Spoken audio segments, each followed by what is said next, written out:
Halo teman-teman semua, selamat datang dalam video presentasi sistem operasi dari kelompok 5 kelas A. Nah, perkenalkan, nama saya Niluh Putu Trias Suwandiwani dengan 3 digit NIM terakhir 021. Di sini kelompok kami akan membawakan materi mengenai manajemen sistem file. Pernahkah teman-teman berpikir bagaimana bisa sebuah file foto, video, ataupun dokumen tugas kita dapat tersimpan dan dibuka kapan saja di dalam komputer kita? Nah, padahal kalau kita bongkar komputer kita, perangkat fisik seperti hard disk dan SSD itu isinya hanya sebuah piringan magnetik atau chip semikonduktor yang hanya mengerti bahasa biner yaitu angka 0 dan angka 1. Nah, disinilah sistem operasi bekerja, di mana pada bagian pertama ini, saya akan mengajak teman-teman semua untuk memahami bagaimana komputer dapat menjembatani file logika kita hingga bisa tertanam di memori fisik melalui dua bahasan, yaitu konsep file dan metode akses. Di sini dapat kita mulai dari materi konsep file pada slide, di mana secara ilmiah file atau berkas adalah unit penyimpanan logika yang diabstraksikan oleh sistem operasi dari perangkat penyimpanan fisik kita. Kata kuncinya ada pada kata abstraksi logika. Sistem operasi sengaja menyembunyikan kerumitan cara kerja hardware yang rumit, lalu menyajikannya kepada kita dalam bentuk wadah informasi yang mudah dipahami manusia. Isi data dari file ini bisa bermacam-macam, mulai dari data numerik, karakter, biner, hingga program mentah maupun aplikasi siap pakai. Nah, sama seperti kita, manusia yang memiliki KTP, sebuah file juga dapat memiliki sebuah identitas resmi yang dikelola oleh sistem operasi. Nah, di sini yang dapat kita sebut sebagai atribut file atau metadata. Nah, berdasarkan slide, ada 6 atribut universal yang wajib kita ketahui. Yang pertama yaitu adalah nama. Ini adalah satu-satunya informasi berkas yang disimpan dalam format teks yang bisa dibaca dan dipahami langsung oleh manusia. Kemudian yang kedua, ada tipe. Atribut ini membantu sistem operasi dalam membedakan format berkas agar tidak salah memproses.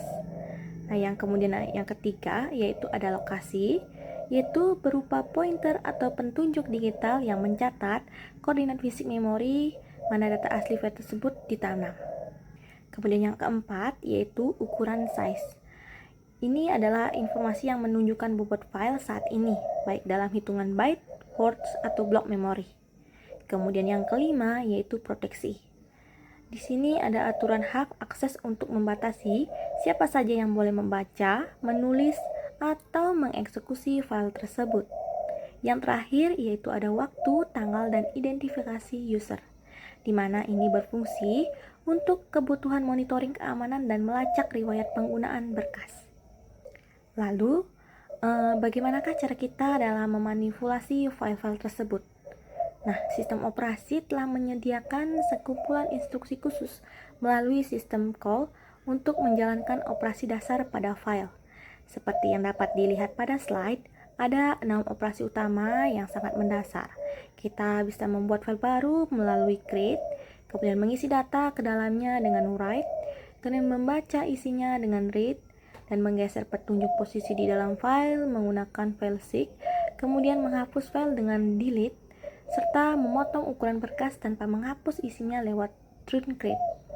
Nah, namun di balik layar ada dua proses penting yang sering tidak kita sadari, yaitu fungsi open dan close.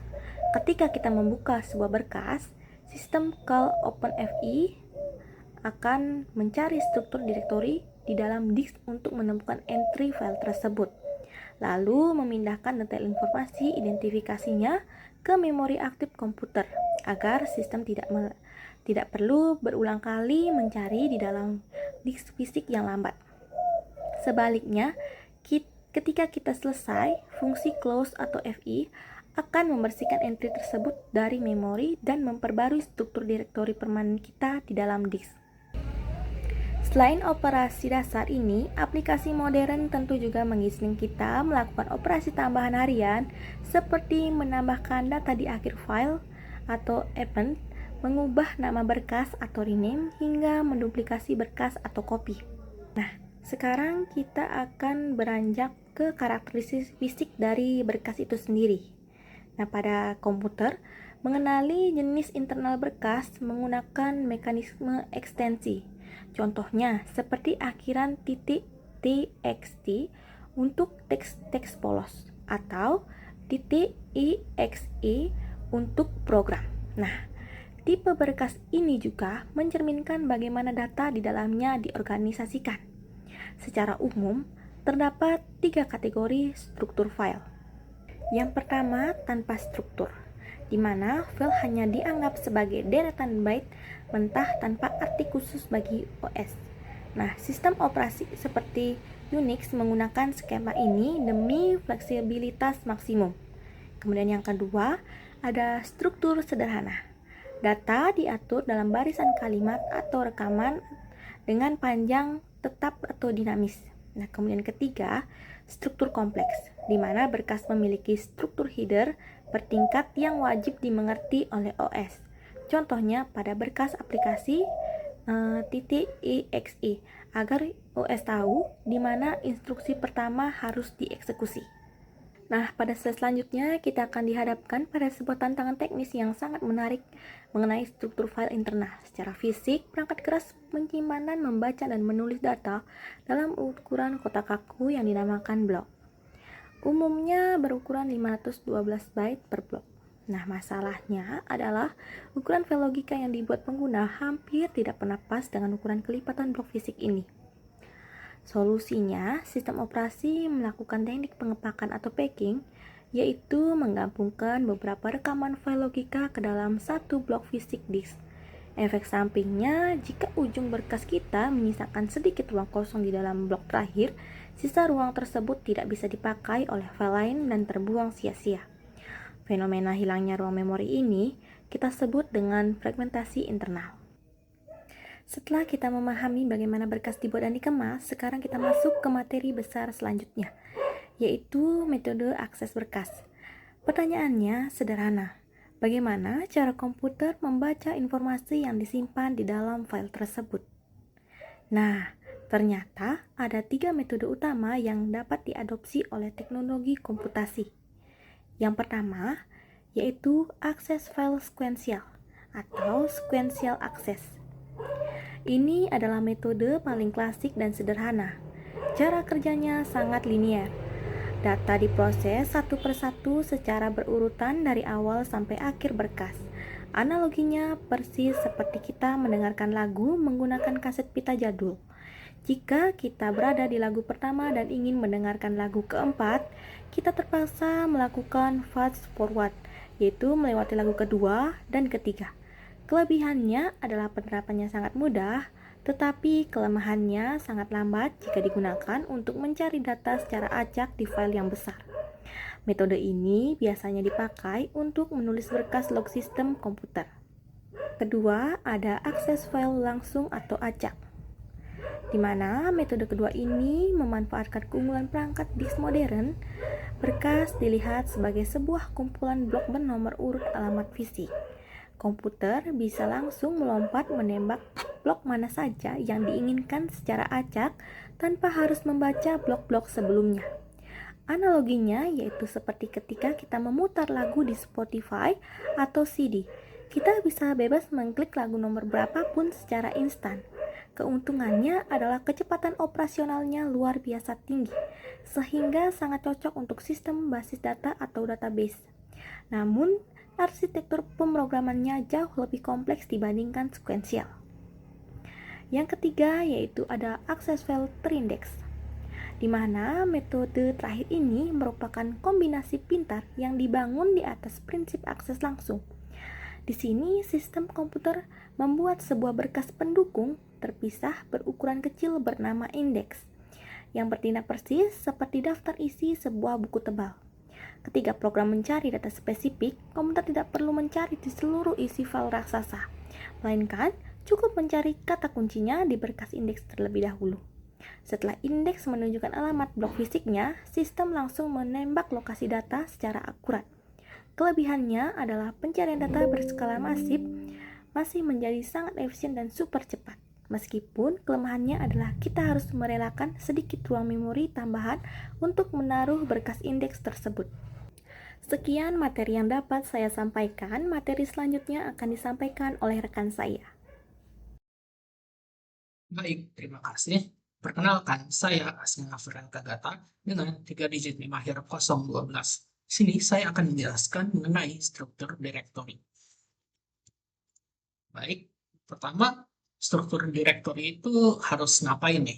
Struktur directory itu harus memungkinkan untuk user atau pengguna itu untuk melakukan operasi-operasi dasar seperti mencari file, untuk membuat file, terus menghapus file.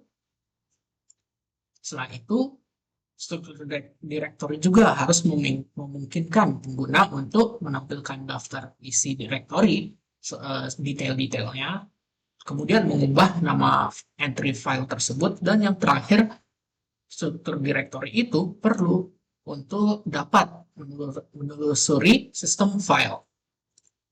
Nah, struktur directory ini ada beberapa skema organisasi logis dari directory ini. Jadi yang pertama itu ada single level directory, kemudian ada two level directory, kemudian ada three structured directories, acyclic graph directory, dan yang terakhir ada general graph directory. Untuk struktur directory yang pertama, kita akan bahas single level directory. Nah, single level directory ini merupakan struktur directory yang paling sederhana dibandingkan dengan struktur directory lainnya. Nah, semua file itu disimpan dalam satu directory yang sama untuk seluruh sistem dan seluruh user.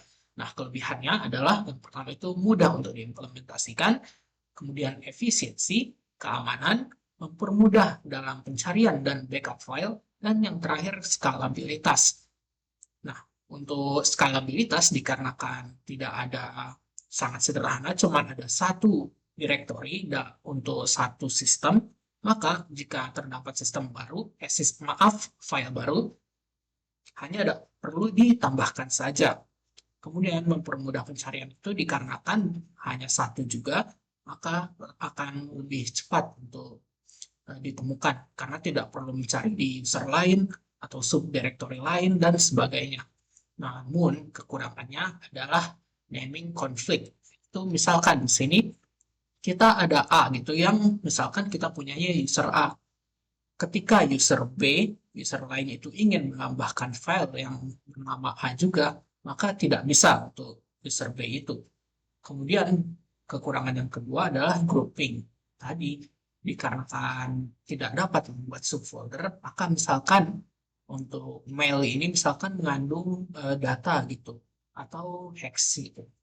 Jadi mereka ini tidak dapat disatukan gitu. Untuk lebih jelas ya, kita dapat lihat ke analoginya.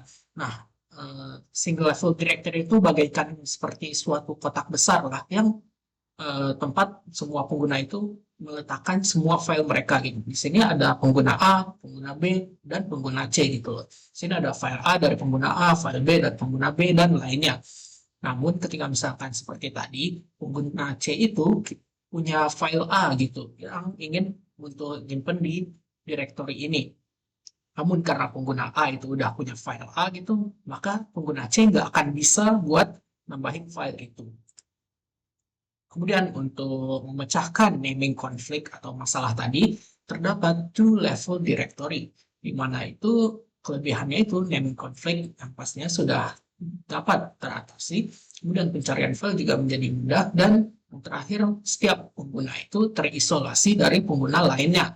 Dapat kita lihat di sini misalkan user 1 atau pengguna A tadi, kita punya A pengguna A, kemudian pengguna 2 atau pengguna B gitu, user 2 ternyata punya A juga, maka di two level directory ini masih dapat untuk punya lah A juga gitu.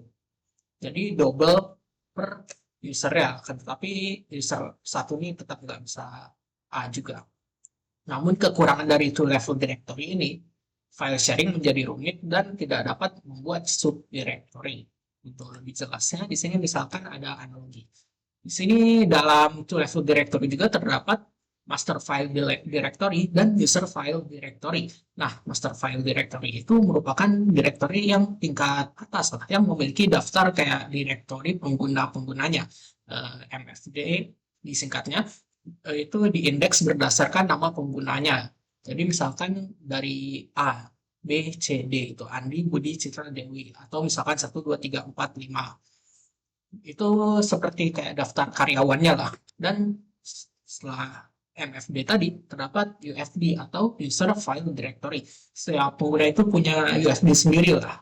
Kayak seperti yang sudah dijelaskan tadi, terisolasi. Jadi entry di MFD ini menunjuk ke UFD yang sesuai. Misalkan Andi ini, maka dia akan menunjuk ke UFD miliknya Andi atau lemari arsipnya Andi ini. Kemudian ada tree structure directories. Nah, directory ini memungkinkan pengguna untuk membuat subdirectory sendiri untuk mengorganisir file mereka. Terdapat satu directory akar atau root directory, dan setiap file itu dalam sistem itu memiliki path atau nama jalur yang unik. Nah, kelebihan dari tree structure directories ini sangat fleksibel dan sangat terorganisir. Kemudian pencarian file juga menjadi lebih efisien dan memiliki skalabilitas yang terbaik dibandingin kedua sebelumnya. Akan tetapi kekurangannya adalah user tidak dapat mengubah data di root directory-nya. Kemudian pencarian file juga menjadi kompleks jika terdapat banyak subdirectory, dan user tidak boleh mengakses directory user lainnya. Sebagai contohnya di sini ada seperti pohon gitu, seperti namanya tree structure directory. Di sini root itu merupakan batang pohonnya, kemudian dia akan seperti menjalur lah menjadi cabang pohonnya atau subdirectory, dan yang terakhir terdapat daunnya, yaitu file-file yang terdapat di subdirectory itu. Dan untuk selanjutnya ada acyclic graph directories. Nah, struktur pohon ini yang lebih maju memungkinkan beberapa subdirectory itu atau filenya dibagikan atau share di antara beberapa subdirectory. Acyclic itu berarti tidak boleh ada siklus atau loop di dalam graph directory ini. Nah, kelebihannya adalah file sharing dapat dilakukan inter-user atau berbeda user gitu, atau directory. Pencarian file juga menjadi sangat mudah dikarenakan bisa mencari di user lain juga dan sangat fleksibel. Tetapi kekurangannya itu sulit untuk diimplementasikan, dan sistem juga perlu mengelola reference counting untuk hard links agar filenya benar-benar terhapus ketika tidak ada tautan yang menunjuk ke sana lagi gitu. Misalkan kita mau hapus satu buletan ini, maka untuk linknya itu link count dan kedua ini tuh harus dihapus dulu biar ini tuh benar-benar kehapus gitu. Kan tapi apa itu hard link? Nah, sebuah file directory itu memiliki lebih dari satu directory induk gitu. Ini sering kayak diimplementasikan menggunakan links atau tautan yang tadi itu. Yang pertama ada symbolic link atau soft link, yaitu file khusus yang berisi jalur atau path ke file lain. Dan kemudian tadi yang kita bahas ada hard link atau entry directory yang menunjuk langsung ke data file yang sama. Misalkan di sini kita ada proyek A gitu dan proyek B. Di sini sama-sama libutil itu adalah link yang langsung ke library shared-nya gitu. Jadi proyek A dan B ini hanya seperti kayak tautan aja, bukan file aslinya. Dan yang terakhir terdapat general graph directories.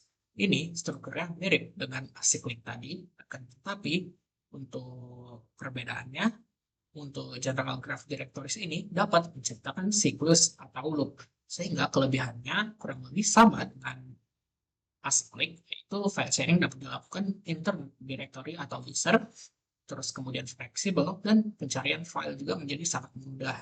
Akan tetapi kekurangannya itu penghapusan file menjadi sangat rumit. Untuk general graph directories ini juga sangat sulit untuk dikelola, dan yang terakhir kompleks. Sebagai contohnya di sini misalkan terdapat gedung sebagai directory ya. Kemudian jalan utama itu yang berwarna abu-abu tua, dan Yang biru ini merupakan jalan tembus atau putaran baliknya, yaitu siklusnya gitu. Di sini kita dapat misalkan mau ke distrik Jin ini. Kita dapat lewat jalur utama dan balik menggunakan jalur tembusnya sehingga lebih fleksibel. Dan setelah dari itu kita akan pindah ke mounting system file. Untuk mounting system file itu apa sih mounting pertama itu? Nah, di sini bukan gunung ya.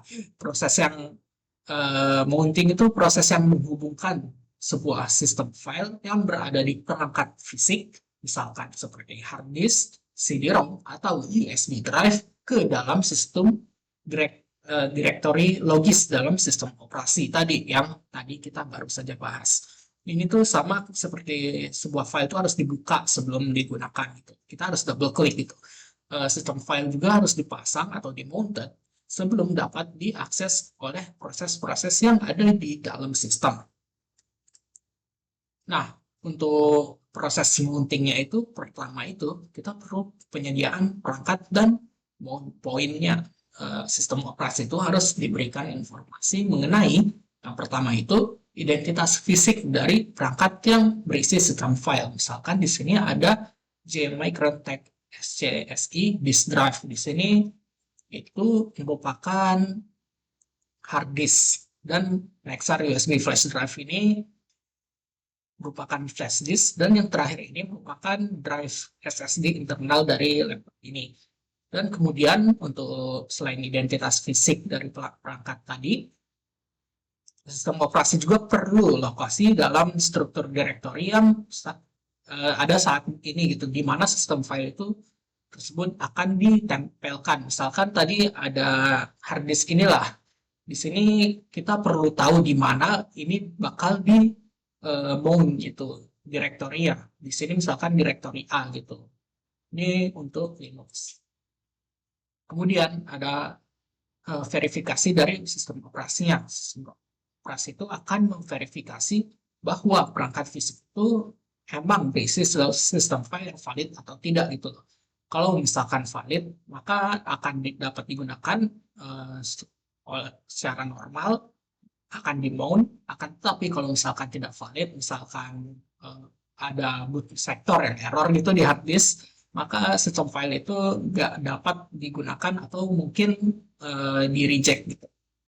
Dan yang terakhir ada penggabungan, yaitu di mana sistem operasi akan mencatat dalam struktur data internalnya kalau sistem file yang ada di perangkat tersebut udah dipasang di mount point yang sudah ditentukan. Di sini misalkan ada awalnya drive ini, block drive ini. Di sini dapat kita lihat not mounted. Ketika sudah selesai proses mounting ini, misalkan dia akan di-mounting di mount mnt/album. Nah, gimana sih cara kerja akses itu setelah mounting? Nah, misalkan pertama kita ada akses file. Nah, pengguna itu dapat mengakses file dan directory pada perangkat tersebut hanya dengan menelusuri directory mount point-nya. Sini misalkan ada untitled.txt yang ada di a/backup ini. Daripada misalkan kita langsung saja ambil contohnya.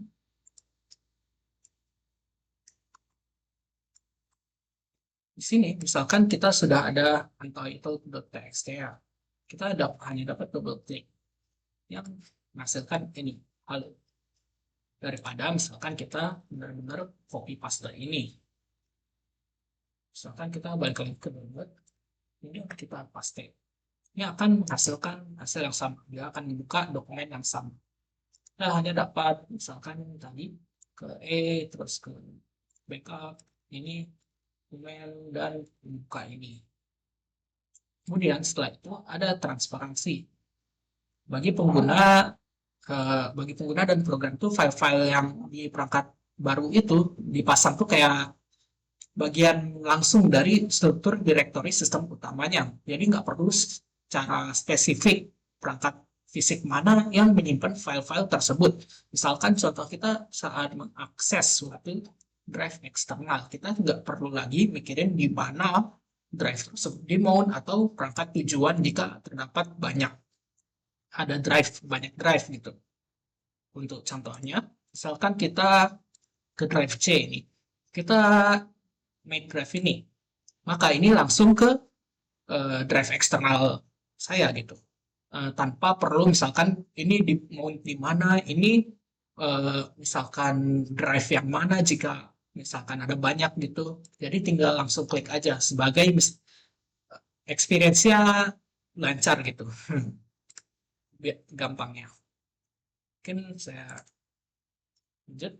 Nah, ini untuk analoginya itu kayak misalkan struktur directory itu kayak buku menu lah gitu. Misalkan ada nasi goreng, ayam bakar gitu, terus minumannya ada teh, jus, dan misalkan kayak dessertnya ada kentang goreng atau kayak dimsum gitu. Nah, transparansi itu kayak pas misalkan order itu, kita kan nggak perlu tahu misalkan masaknya lewat kompor atau lewat blender, maaf, lewat oven gitu. Kita hanya pesen makanan aja. Dan untuk akses tuh ya tadi kita hanya cukup memesan makanan misalkan nasi goreng sama es teh gitu. Nggak perlu kayak benar-benar misalkan nasi, saya ingin nasi terus mungkin daging terus sayuran dan lainnya gitu. Kita hanya misalkan nasi goreng itu aja. Nah, mungkin timbul pertanyaan, gimana kalau mounting tuh di directory yang nggak kosong gitu? Nah, jawabannya itu adalah sebenarnya kebijakan sistem operasi itu beda-beda gitu. Beberapa sistem operasi itu mungkin aja menolak buat melakukan mounting tersebut. Nah, sistem operasi lain seperti misalkan Unix atau Linux itu mungkin mengizinkan mounting tersebut. Nah, akan tetapi file yang terdapat di dalam directory mount point tersebut tidak dapat diakses selama sistem file yang kita mount itu masih terpasang. Jadi file-file tersebut nggak dihapus gitu, cuman kayak di hidden aja nggak terlihat. Nah, pas sistem file yang kita mount itu dilepas atau unmounted, file-file asli yang ada di directory mount itu akan muncul kembali. Mungkin di sini aku mau contohin apa yang terjadi jika di Windows. Nah, ini merupakan contoh di disk management. Di sini kita ada di drive. Untuk lebih baik kita misalkan buat folder yang berisi juga lah. Misalkan ini kita tambahin misalkan file di sini, langsung aja ini. Nah, misalkan kita mau set mount point-nya untuk drive eksternal ini, maka kita change drive, data path, kita add, dan kita browse untuk di mana akan di mount-nya. Sini tadi kan kita sudah buat untuk folder mount-nya yang telah kita isi file ini, suatu file. Nah, untuk di Windows ini dia tidak akan bisa untuk membuat mount point di folder yang udah berisi ini, dikarenakan ini udah isi tadi dan ini tidak dapat diklik lagi. Dan itu contohnya apa yang terjadi jika melakukannya di Windows. Dan mungkin itu saja untuk penjelasan saya. Untuk file sharing, saya akan berikan ke teman saya. Baik, terima kasih. Di sini saya akan menjelaskan mengenai file sharing. Tapi sebelum itu, perkenalkan nama saya Putu Aditya Untara Putra dengan NIM akhir 006. Baik, kita langsung saja ke pemaparan materinya. Yang pertama itu, apa itu file sharing? Nah, file sharing sendiri ini merupakan proses pengiriman atau distribusi file digital dari suatu pengguna atau perangkat pengguna atau perangkat lain melalui jaringan. Nah, lalu apa sih tujuan utama dari dilakukannya file sharing ini? Yang pertama itu adanya kolaborasi, di mana ini memungkinkan untuk tim bekerja sama pada data yang sama. Kemudian yang kedua ada pertukaran informasi. Nah, ini tuh mempermudah kita untuk sirkulasi data antar departemen. Kemudian terakhir ada aksesibilitas, yang dimana ini akan menghilangkan batasan jarak dan waktu dalam pengambilan data. Berikutnya adalah cara kerja dari file sharing. Nah, untuk cara kerja dari file sharing sendiri itu yang pertama adalah pemilihan, yang dimana kita akan memilih file mana yang akan kita kirimkan ke perangkat orang lain. Kemudian setelah kita memilih file tersebut, kita akan melakukan inisiasi. Kita akan memilih platform apa yang akan kita gunakan dalam melakukan pengiriman file. Kemudian yang ketiga adalah mengupload, di mana file yang akan kita kirim ini kita upload ke dalam server cloud. Setelah mengupload, kita lanjutnya adalah tautan, di mana kita akan membuat sebuah link dengan akses yang unik. Kemudian selanjutnya adalah notifikasi. Nah, setelah file tersebut diupload, kemudian penerima yang menerima file tersebut akan menerima sebuah link dan mendapatkan notifikasi.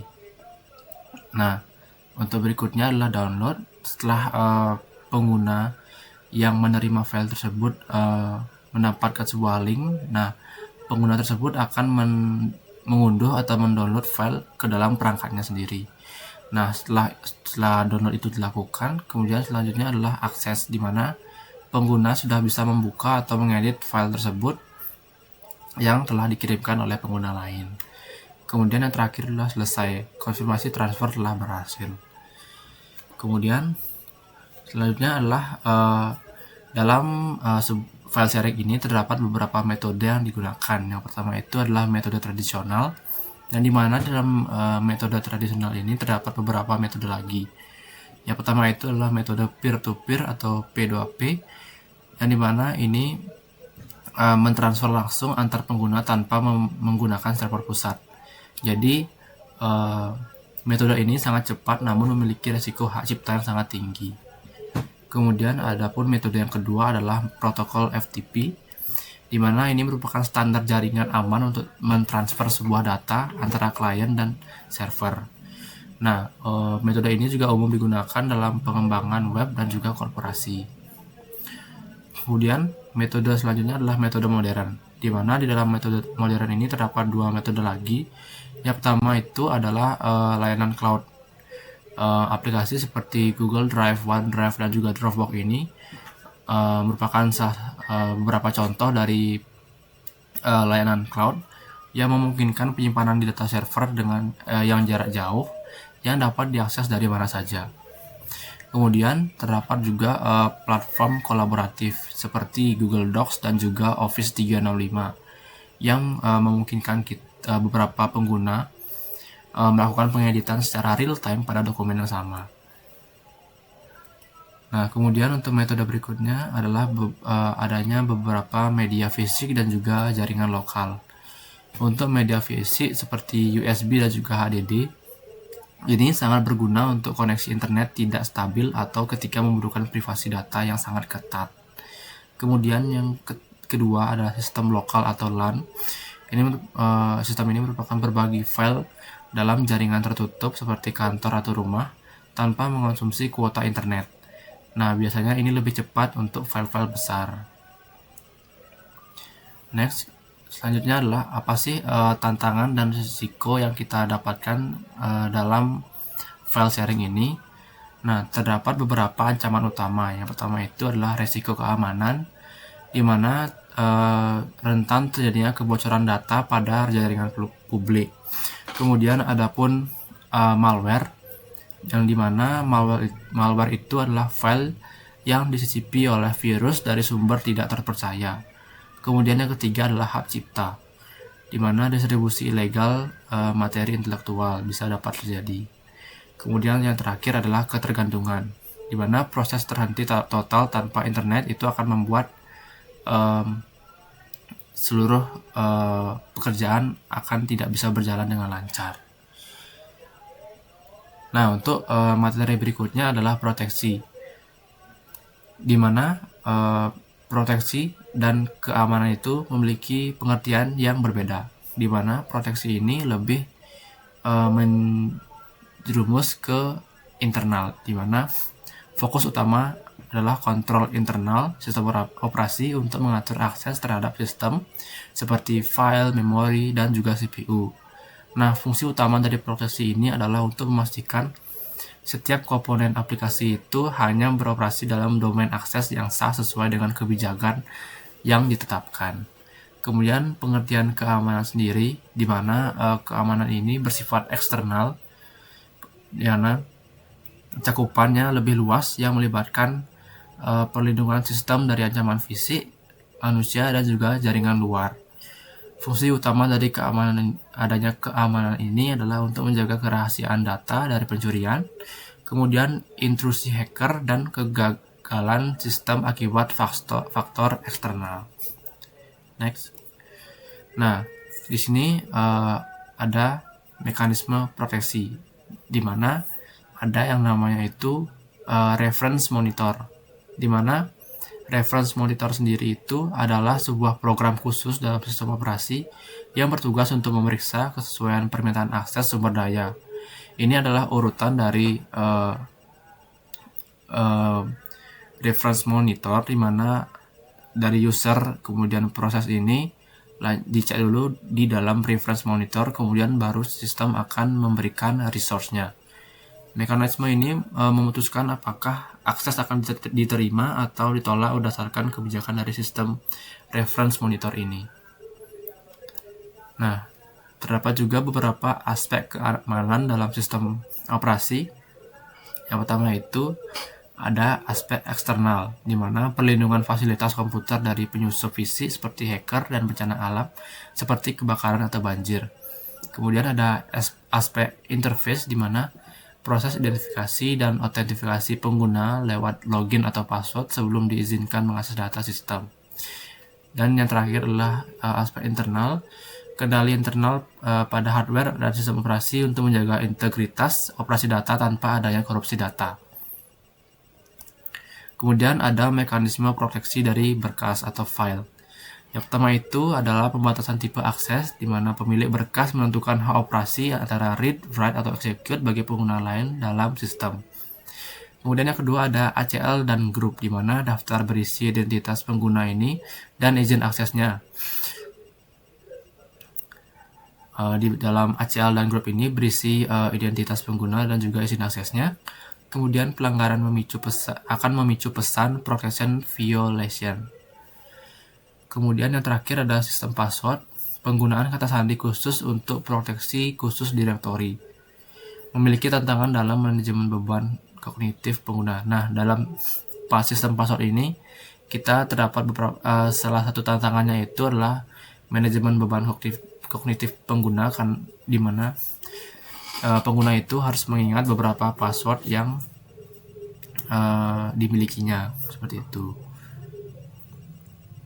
Next, adapun faktor penyebab utama dari kehilangan data. Yang pertama itu yang pastinya adalah bencana, di mana seperti kebakaran, banjir, gempa, dan juga perang. Kemudian yang kedua adalah kelalaian manusia atau human error, seperti kesalahan input data, salah mengeksekusi program. Kemudian yang ketiga adalah faktor perangkat keras, terjadi kerusakan antara disk dan juga terjadinya bugs. Dan yang terakhir adalah virus malware. Nah, gimana sih cara kita untuk mengatasi dari kehilangan data tersebut? Nah, solusinya itu adalah dengan manajemen backup, di mana kita melakukan pengelolaan secara berkala, melakukan backup data secara rutin adalah pertahanan terakhir yang paling efektif. Dan direkomendasikan untuk menyimpan backup di lokasi fisik yang terpisah atau offsite dari server utama untuk menghindari dampak bencana lokal. Ini akan 100% membuat data kita aman. Nah, kemudian ada pun aspek ancaman dalam pengelolaan data. Yang pertama itu pastinya adalah hacking, yaitu aktivitas mencoba menembus keamanan sistem operasi untuk menguji kerentanan sistem. Yang kedua adalah cracking, itu menjebol sistem dengan niat buruk untuk mengambil keuntungan pribadi atau merusak infrastruktur. Next. Nah, yang tadi itu merupakan aspek ancaman yang disebabkan oleh manusia. Selanjutnya adalah aspek ancaman yang disebabkan oleh penyusup program atau yang biasa disebut dengan malware. Terdapat beberapa tipe utama dari malware ini, seperti virus, worm, trojan, dan juga spyware. Malicious program atau program jahat bukan program berbahaya yang menyusup ke dalam sistem tanpa izin pengguna untuk merusak, melacak aktivitas, atau mencuri data pribadi yang sensitif. Biasanya ini seringkali menyamar sebagai program berguna yang biasa ada dalam Trojan atau mengendalikan diri secara mandiri yang biasa disebut dengan worm. Baik, sekian presentasi dari saya. Untuk materi berikutnya adalah file system yang akan dijelaskan oleh rekan saya. Om Swastiastu, perkenalkan nama saya Ivan Emadi Aditya Mardana Putra dengan NIM 25085610004. Nah, pada kesempatan kali ini saya akan menjelaskan tentang NTFS file system atau New Technology File System dan juga FAT atau File Allocation Table. Nah, langsung saja kita masuk ke materinya. Oke, kita mulai dari FAT dulu nih atau File Allocation Table.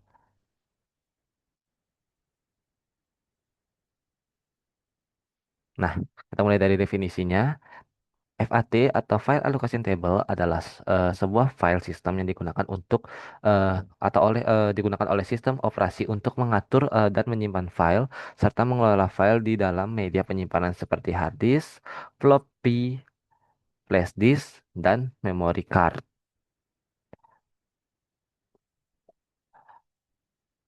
Oke, kita masuk dari definisi dari FAT itu sendiri. Nah, file allocation table adalah sebuah file system yang digunakan oleh sistem operasi untuk mengatur dan menyimpan file serta mengelola file di dalam suatu media penyimpanan seperti hard disk, floppy disk, flash disk, dan memory card. Nah, FAT ini pertama kali dikembangkan pada tahun 1977 yang menjadi salah satu file system pertama yang digunakan secara luas pada komputer. Nah, FAT bekerja dengan menggunakan sebuah tabel khusus yang berfungsi untuk mencatat lokasi penyimpanan file di dalam media penyimpanan. Nah, kita masuk ke sejarah dari FAT itu sendiri. Nah, FAT ini merupakan salah satu jenis file system tertua yang dikembangkan oleh Microsoft pada tahun 1977. Nah, FAT ini pertama kali dibuat untuk digunakan pada sistem operasi standalone disk Basic 80 yang dijalankan pada komputer basis Intel. Nah, tujuan pengembangan FAT ini adalah untuk menyediakan metode yang sederhana dalam mengatur penyimpanan dan mengelola file pada media penyimpanan yang saat itu masih memiliki kapasitas yang sangat terbatas. Nah, seiring dari perkembangan teknologi, penyimpanan kapasitas media seperti floppy disk dan hard disk semakin meningkat. Nah, untuk mengatasi keterbatasan itu, nah, dari kapasitas dan jumlah file yang dapat dikelola, eh, Microsoft mengembangkan FAT menjadi beberapa versi, yaitu FAT 12, FAT 16, dan FAT 32. Nah, setiap sistem ini atau setiap versi ini dirancang untuk mendukung dari kapasitas penyimpanan yang lebih besar dan meningkatkan efisiensi pengelolaan data.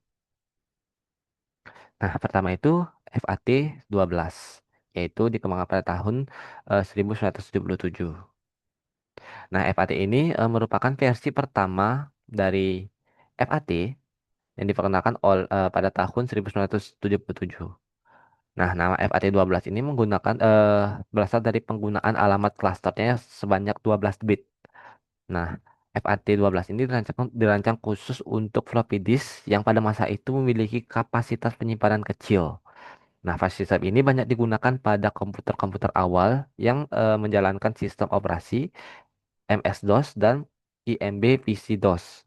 Nah, meskipun sederhana dan ringan, FAT 12 memiliki keterbatasan dalam eh, pengelolaan penyimpanan yang cukup besar. Nah, kemudian ada FAT 16. Nah, pada tahun 1984, Microsoft memperkenalkan FAT 16 melalui MS-DOS 3.0 sebagai pengembangan dari FAT 12. Nah, FAT 16 ini menggunakan alamat cluster sebanyak 16 bit sehingga mampu mengelola cluster yang lebih banyak dan mendukung kapasitas penyimpanan yang lebih besar dibandingkan FAT 12.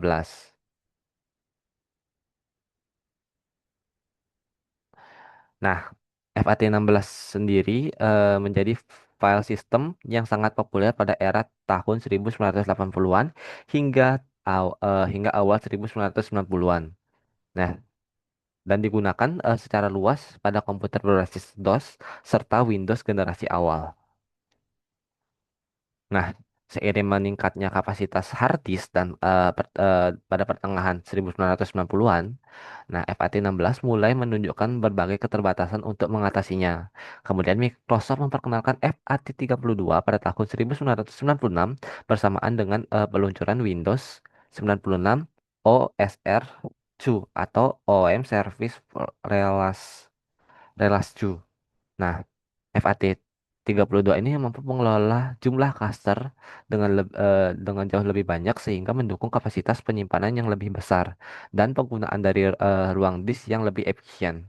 Nah, karena kapasitasnya yang sangat luas dengan berbagai sistem operasi dan perangkat, FAT32 masih banyak digunakan hingga saat ini pada flash disk, kartu memori, kamera digital, dan berbagai perangkat elektronik lainnya. Nah, kemudian di sini gimana sih cara kerja dari FAT ini? Nah, di sini saya menggunakan konsep gudang dan juga kotak. Nah, di sini hard disk itu kita anggap sebagai media penyimpanan kita atau gudang. Atau di sini kita analogikan sebagai gudang. Kemudian di dalam gudang tersebut terdapat kotak yang kita sebut sebagai cluster. Nah, misalnya di sini saya punya file tugas. Nah, di sini eh, kita ingin menyimpan file tugas ini. File ini ukurannya besar, jadi perlu beberapa kotak atau beberapa cluster. Nah, di sini eh, data file ini disimpan ke dalam kotak 5, 6, dan 7. Misalnya, di sini kita menyimpan file tugas ini di kotak 5, 6, dan 7. Nah, kemudian eh, FAT membuat sebuah daftar petunjuk arah antar kotak yang berisi data file menggunakan bentuk tabel seperti ini. Nah, kemudian saat kita membuka file, nah eh, saat kita membuka file tugas docs ini, komputer akan mencari petunjuk tabel dari FAT. Nah, komputer mengikuti petunjuk dari satu kotak ke kotak berikutnya dari data file tabel dari FAT yang telah dibuat sebelumnya, yaitu mulai dari kotak kelima, kemudian dilanjutkan dengan kotak keenam, kemudian dari kotak enam dilanjutkan ke kotak ketujuh, kemudian dari kotak ketujuh ini akan selesai karena di sini kita menyimpan file tugasnya itu di tiga kotak atau di tiga klaster yaitu 5, 6, dan 7. Nah, semua ketika setelah komputer mengikuti petunjuk pada satu persatu sampai semua file ditemukan dan hingga file dapat dibuka. Nah, jadi setelah dia mencari file, menelusuri semua data-data dari file tersebut, barulah file itu dapat terbuka dengan sempurna. Nah, kemudian ketika kita menghapus filenya, kotak yang sebelumnya itu akan menjadi kosong dan bisa digunakan lagi. Misalnya tadi kan kita menyimpannya di kotak 5, 6, dan 7. Nah, kotak 5, 6, 7 ini ketika kita menghapus file tugasnya, maka dia akan jadi kosong dan kita bisa gunakan file apa namanya cluster ini untuk file yang lain. Nah, itu dia cara kerja dari FAT atau File Allocation Table. Oke, selanjutnya kita masuk ke materi selanjutnya itu NTFS atau New Technology File System. Nah, selanjutnya kita masuk ke definisi dari NTFS. Nah, NTFS atau New Technology File System adalah file system yang dikembangkan oleh Microsoft dan diperkenalkan pada tahun 1993 bersamaan dengan sistem operasi Windows NT. Nah, kemudian NTFS ini dirancang sebagai pengganti FAT yang memiliki berbagai keterbatasan dalam kapasitas penyimpanan, keamanan, dan pengelolaan data sebagai pengelolaan data. Nah, sebagai file system, NTFS ini berfungsi untuk mengatur bagaimana file dan folder di dalamnya dikelola dengan serta diakses pada media penyimpanan seperti hard disk dan SSD. Nah, selanjutnya dikembangkan dibandingkan dengan FAT, NTFS ini memiliki kemampuan yang lebih modern karena menggunakan struktur bernama Master File Table atau MFT untuk menyimpan informasi mengenai file dan folder dan folder pada eh, manajemen file tersebut. Nah, selanjutnya NTFS ini juga mendukung eh, ukuran file dan kapasitas penyimpanan yang jauh lebih besar, serta dilengkapi dengan berbagai fitur seperti pengaturan hak akses atau permission, kemudian atau enkripsi eh, kemudian enkripsi data atau encryptions, kemudian kompresi file atau compression, dan journaling untuk membantu menjaga integrasi data. Berikut keunggulan dari NTFS menjadi file system standar yang digunakan pada sebagian besar sistem operasi Windows hingga saat ini. Selanjutnya kita masuk ke sejarah NTFS. Nah, NTFS ini pertama kali dikembangkan oleh Microsoft eh, sebagai pengembangan dari sistem operasi Windows NT.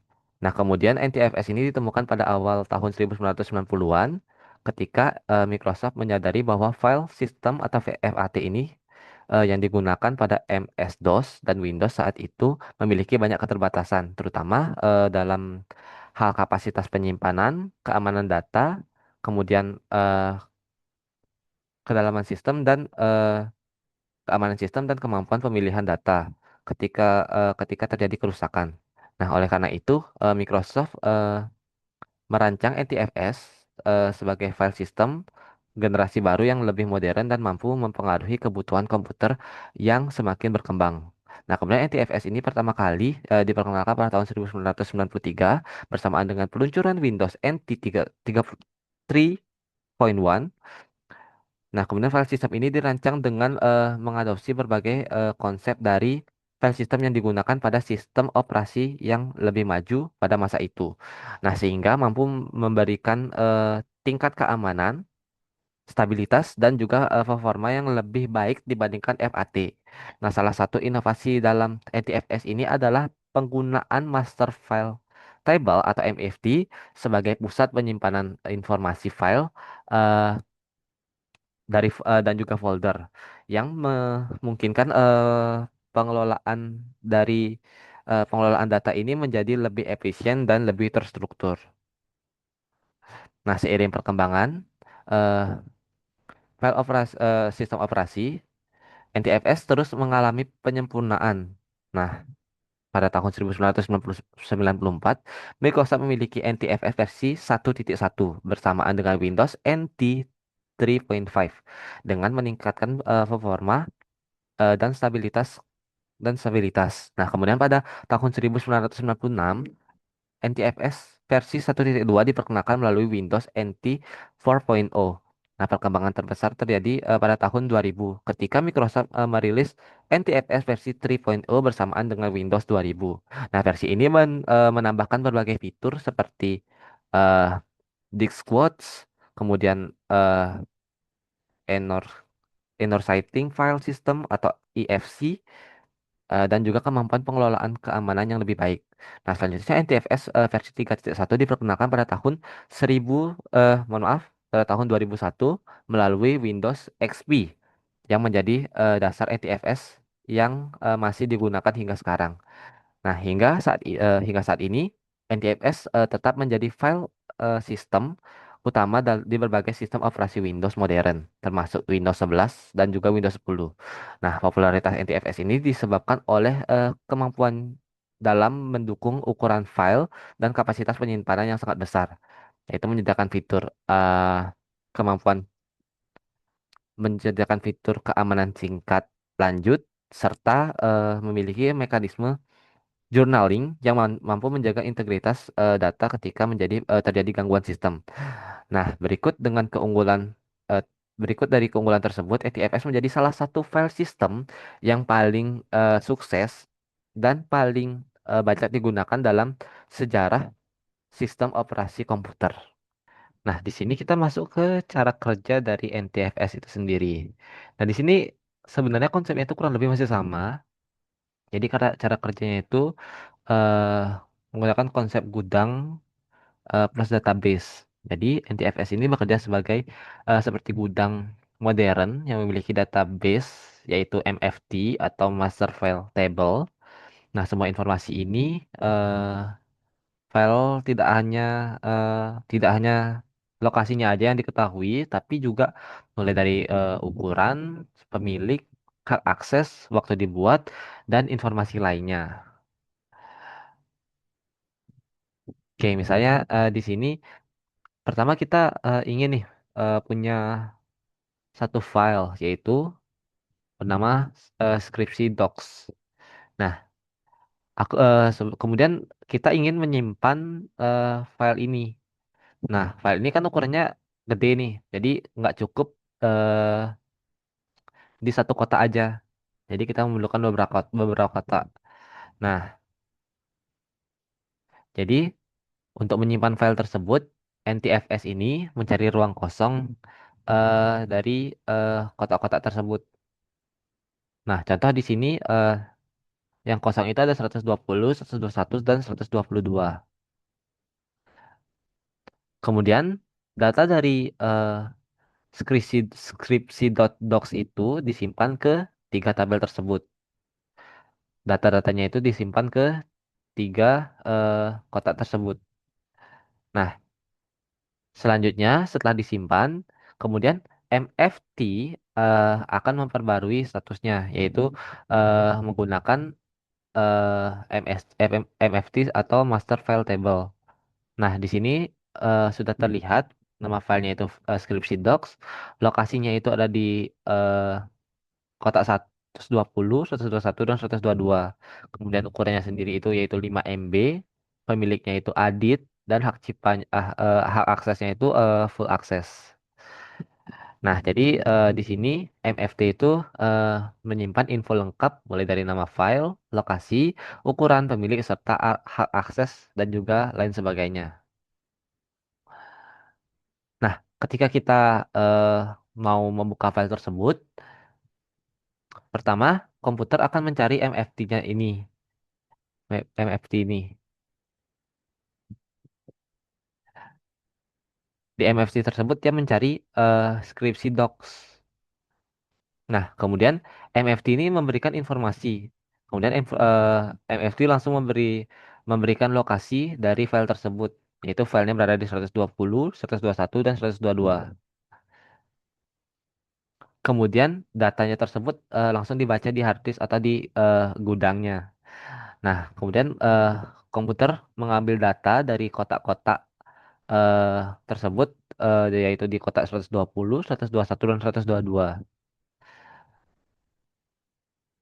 Nah, ketika semua file telah terbaca, maka file akan terbuka. Semua file yang awalnya itu terpisah-pisah akan disatukan kembali menjadi file utuh sebagai apa namanya dan siap untuk digunakan. Sebenarnya cara kerjanya dari FAT dan NTFS ini hampir sama. Cuman di NTFS ini dia itu eh, lebih modern aja. Kalau di eh, apa namanya tadi di FAT itu dia kan hanya memberikan lokasi filenya aja. Sedangkan di NTFS ini memberikan informasi lebih lengkap dibandingkan dengan FAT. Jadi kalau di FAT itu cuma ngasih lokasi aja kan, sedangkan di NTFS ini dia itu ngasih info yang lebih detail, mulai dari lokasi lokasi filenya, kemudian ukurannya, pemiliknya siapa, kemudian untuk hak ciptanya siapa, dibuat kapan, dan diubah kapan kayak gitu. Jadi informasinya itu lebih terperinci lah dibandingkan dengan FAT. Baik, sekian penjelasan saya tentang FAT dan NTFS.